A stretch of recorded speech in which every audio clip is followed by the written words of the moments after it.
जय श्री राम दोस्तों। तो ये नया डेवलपमेंट है मार्केट में कि तहबूर राना को इंडिया एक्स्ट्राडिट करके लेके आया यूएस से। I think almost after 17 years now. हाँ, उतना ही कुछ। साइड में जो पॉलिटिक्स शुरू हो चुका है कि ये है कि उसका क्रेडिट किसे मिले। मोदी गवर्नमेंट को मिले, नेहरू को मिले, गांधी को मिले, राजीव गांधी को मिले, किसको मिले उसका क्रेडिट। तो उसी का फाइट है अभी ये कि आप तो गया उसके बारे में कोई कुछ नहीं बोल रहा कि अब उसको क्या करना है वो नहीं पता किसी को, या वो तब केस चलेगा जो भी चलेगा, अब कितना साल केस चले वो अब डिपेंड करता है, देखते हैं कितना साल केस चलता है। That's an interesting point. Kasab का जैसे कि केस तो बहुत सालों तक चला था, राइट, कि हमारे पैसे से वो रहता था, मतलब ठीक है। पता नहीं कैसे किसी ने उसको मार दिया होगा उसको बाद में जाके, एंड में बच गए हमारे पैसे उसमें। और अब देखते हैं इसके ऊपर कितना केस चलता है, कितने सालों तक चलता है इसके ऊपर केस। शायद एक्सपेक्ट करते हैं कि थोड़ा बेटर होगा इस बार, पिछली बार तो यूपीए का था गवर्नमेंट, राइट। तो यहाँ पे ये डिबेट ये है कि क्रेडिट किसे मिले, लेके तो आए, अब क्रेडिट किसे मिले। चलो सुनते हैं। First hand. Joining me now is former Indian Air Force Chief, Air Chief Marshal Fali Major, the man who was heading the Indian Air Force at that time.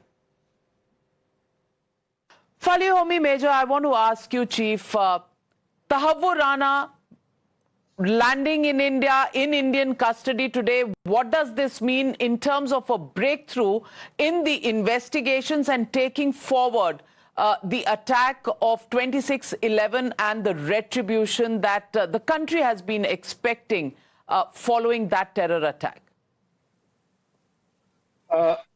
It's fantastic news that the government today has finally got this guy through the extradition from the United States, and I'm quite sure that a lot of unknown aspects of the drastic 26/11 attack will come out once he's put through the interrogation, and I'm quite sure that he's going to sing along very well for us to know what happened.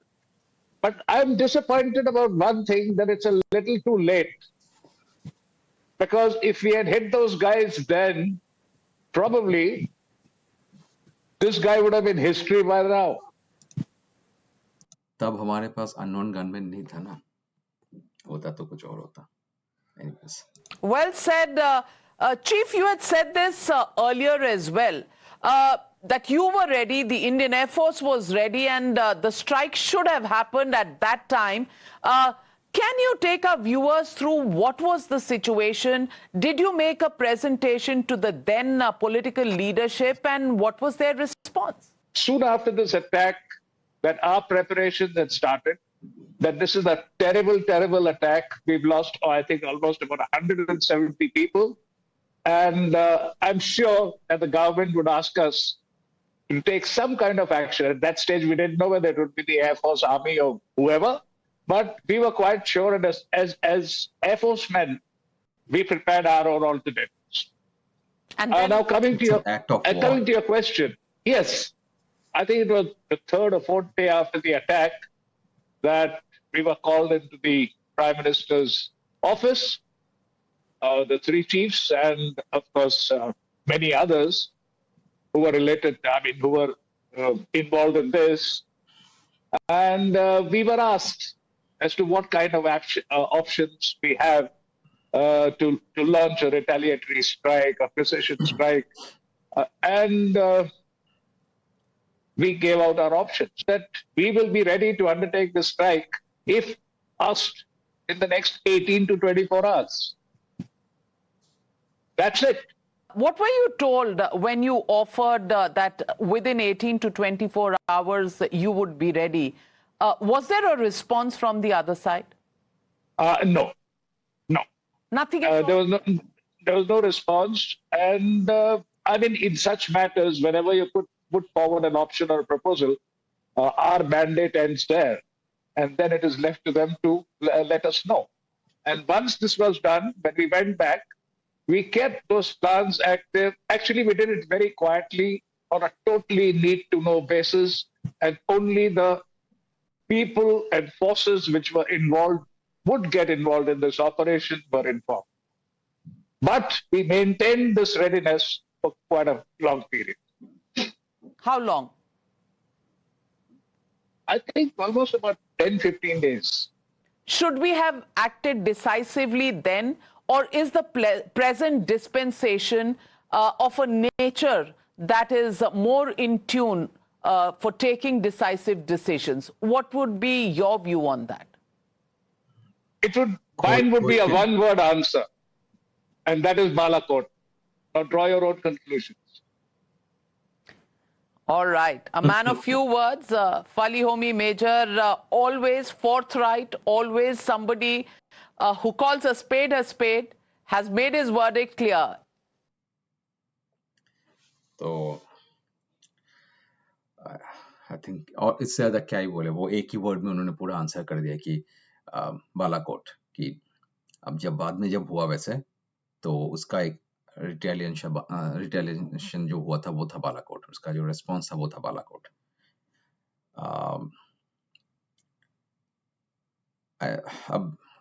अब ये incident जो हुआ था 26/11 का, ये I think उससे भी बड़ा इंसिडेंट था। तो इसमें it's an act of war, मतलब उस कंट्री ने अपने लोगों को, सिविलियन को मारने के लिए भेजा। यहाँ पे बालाकोट वाला जो था रीजन, वो आर्मी टू आर्मी फाइट हो रहा था या आतंकवादी टू आर्मी का एक फाइट था, तो उसका एक रिस्पॉन्स था। पर यहाँ पे इस केस में उन्होंने सिविलियंस को मारा था, नॉट जस्ट इंडियन सिविलियंस, वो बाहर के इंटरनेशनल जो कुछ लोग थे उनको भी वो भी मरे थे उसमें, बहुत सारे यूएस के 4-5 लोग मरे थे उसमें। तो it was an easy way, India का बहुत इजी एक चांस था कि इंडिया उनको दबोच ले। पर बहुत सारे फैक्टर्स है इसमें, राइट, बहुत सारे फैक्टर्स है। उस टाइम में गवर्नमेंट के पास इतना पावर था नहीं, क्योंकि पाकिस्तान के पास बहुत पावर था उस टाइम में। आप अगर याद करोगे 2014 से पहले कितने बॉम्ब ब्लास्ट होते थे, मतलब राइट, मैंने तो ऑलमोस्ट 80s से देखा हुआ है ये होते हुए कि अगर कुछ रेडियो रखा हुआ है, वैसे कुछ बॉक्स रखा हुआ है, जाओ मत जाओ उसके पास, वो बॉम्ब हो सकता है। मतलब डर डर के ही जीते थे वो, डर का माहौल तब था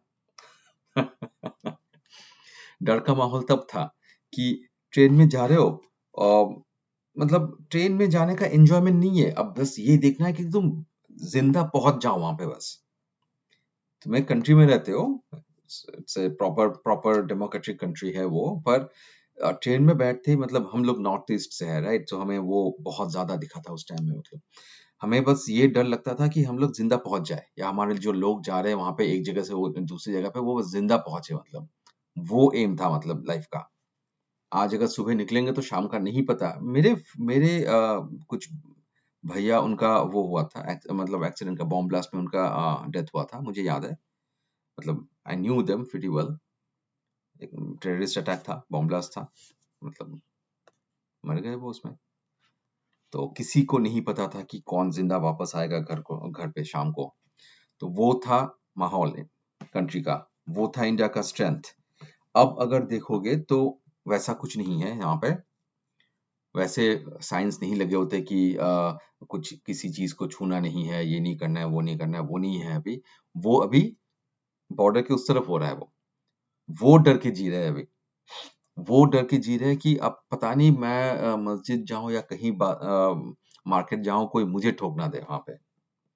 बाहर के लोगों को डर लगता है अभी इंडिया से, अब जिसकी वजह से ही हो वो अलग बात है, राइट। कनाडा में भी लोगों को डर लगता है, मतलब यूके में भी लोगों को डर लगता है, पाकिस्तान में तो है ही है। तो ये है कि अब अगर तुम फ्रंट फुट में खेलोगे तो attack is the best defence अभी इंडिया के लिए। अब वो ही बहुत अच्छे से अप्लाई किया हुआ है करंट गवर्नमेंट ने। That's what I would say, कि अटैक करोगे तो दूसरा बंदा अपने आप में इतना बिजी रहेगा अपने आप को बचाने के लिए, अपने वो आतंकवादियों को बचाने के लिए, कि वो उल्टा उसके पास टाइम नहीं होगा, रिसोर्स नहीं होगा कि वो तुम पे अटैक करने का प्लान बनाए। So that's the best way, क्योंकि उसके बाद देखो कोई राइट नहीं हो रहा है, कोई बॉम्ब ब्लास्ट नहीं होता कहीं पे मेजर। हाँ, एक दो हुआ है, उसका रिस्पॉन्स भी गया है, उसके बाद वो भी बंद हो गया, राइट। उन्होंने फिर से ट्राई किया था वो। तो और ये 26/11 इतना इजी हमारे पास एक वो था कि अटैक करो, पर हाँ बहुत सारे फैक्टर्स है, बहुत सारे फैक्टर्स। वैसे ही नहीं होता, मतलब एक गवर्नमेंट एक ही दिन में जीरो से हीरो नहीं बनता, ये गवर्नमेंट नहीं है, ये कोई वो नहीं है। एक गवर्नमेंट को मतलब पहले से सब कुछ सोचना होता है कि वो आगे वाला बंदा कैसे रिएक्ट करेगा, उसका बड़ा भाई चाइना कैसे रिएक्ट करेगा, राइट? ये सब कुछ हमें सोचना पड़ता था उस टाइम पे। यूएस कैसे रिएक्ट करेगा, क्योंकि यूएस के साथ पाकिस्तान का प्यार चल रहा था तब भी, राइट? तब तो खत्म नहीं हुआ था वो जाके।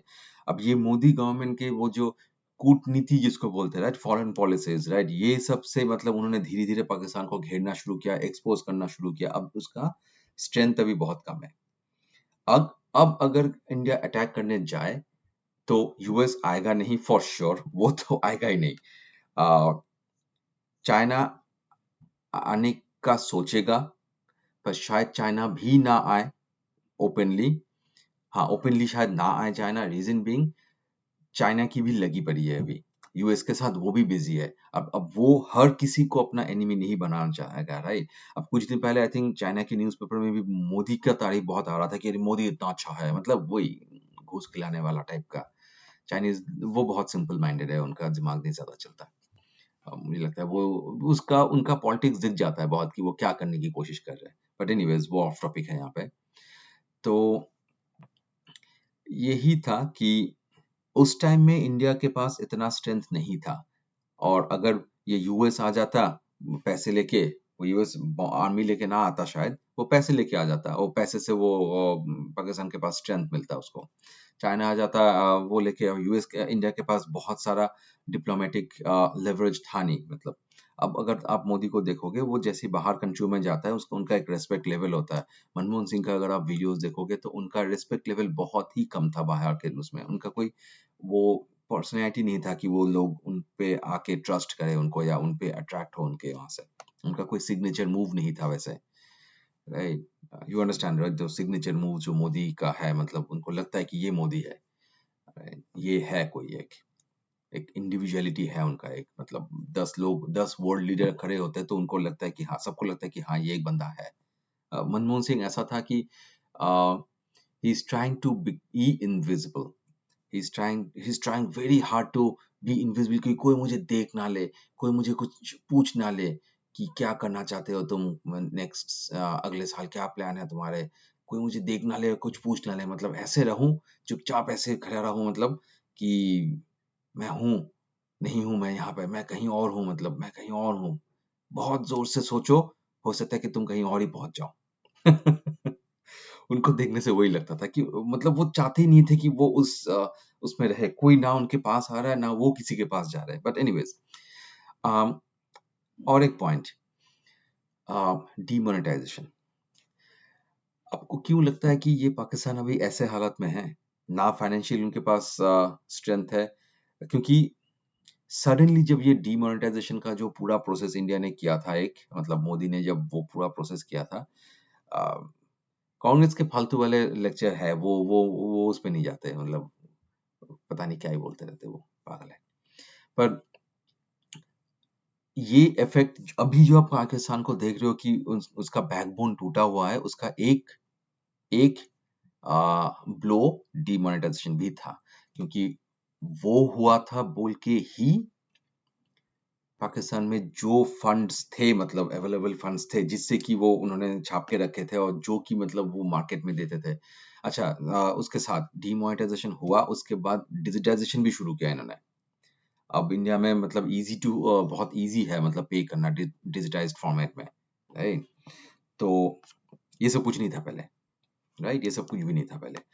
तो पाकिस्तान के पास बहुत कैश था, मतलब इंडिया के अंदर कुछ करवाने के लिए।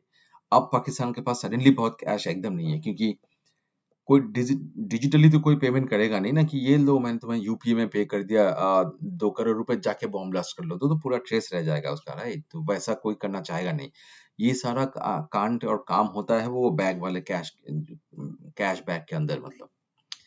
तो ये एक बड़ा ब्लो था, बहुत बड़ा डिजिटाइजेशन, डिमोनेटाइजेशन। उसके बाद वो फाइनेंस ग्रुप जो FTF है, ऐसा कुछ नाम है उसका, मुझे फुल फॉर्म याद नहीं आ रहा है इसका, मुझे वो भी याद नहीं आ रहा ठीक से। पर वो जहाँ से वो ग्रे लिस्ट में डाला हुआ था, ग्रे लिस्ट से इंडिया बहुत कोशिश कर रहा है कि उसको किसी तरह ब्लैक लिस्ट में डाल दिया जाए कि वो भी फंडिंग बंद हो जाए उनका। तो है, बहुत कुछ कर रहे हैं और भी बहुत कुछ करना है हमें। अच्छा, सबसे इम्पोर्टेंट चीज जो, अगर कोई भी बंदा ये मेरा देख रहा है, प्लीज